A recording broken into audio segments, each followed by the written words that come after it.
na ho ito ma-replicate natin dito, kaya natin i-replicate ito if there is collaboration among and support with fact-checking organizations, especially now that Meta has removed their partnership with third-party fact-checkers. Yung sa Singapore PORMA law, they also have applied various contexts of quickly addressing and correcting false information. So, meron silang executive rapid response where they publish the correction together with the false information para makita agad ng public kung ano yung mali at ano yung tamang information. So, ito po yung mga aking masasuggest at this time. Thank you po.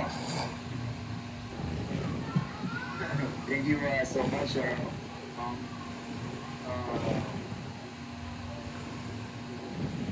Alicia Rita.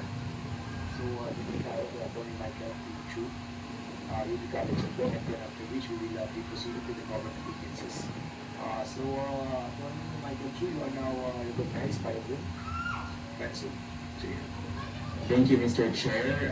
Good morning, Your Honors. I will share a presentation as well. Hopefully it is visible. And I want to acknowledge also that my presentation draws on the work of Dr. Ong, because he has done a lot of work in studying this information in our context.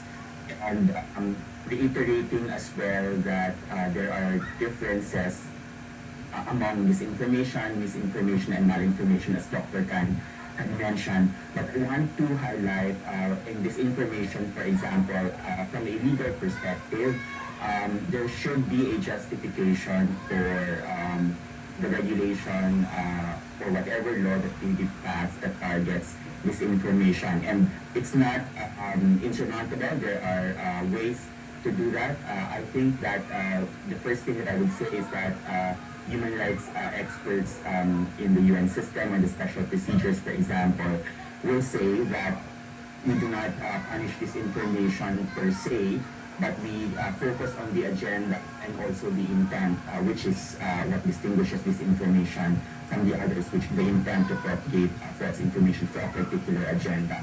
And I say that because that has to be squared with our constitutional framework on freedom of expression and how expression can be regulated.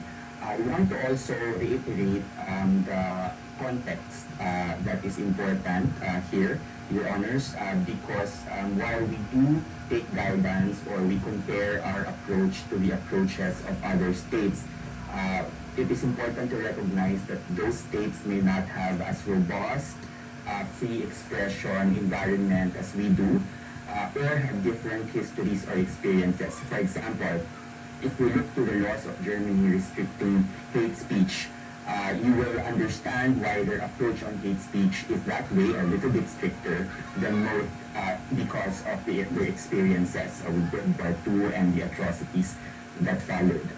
Versus the experiences of the United States, for example, which really is inclined to protect free expression in the widest breadth possible. And on that note, a lot of our doctrine and laws in the Philippines move towards the U.S. approach, not entirely, but closer to that than, let's say, Germany's approach. In the same way that Canada's approach is different from ours because they have specific values, constitutional values that they want to promote, let's say, the protection of democratic society, which is something that we share with them, but that's part of their legal tests, actually.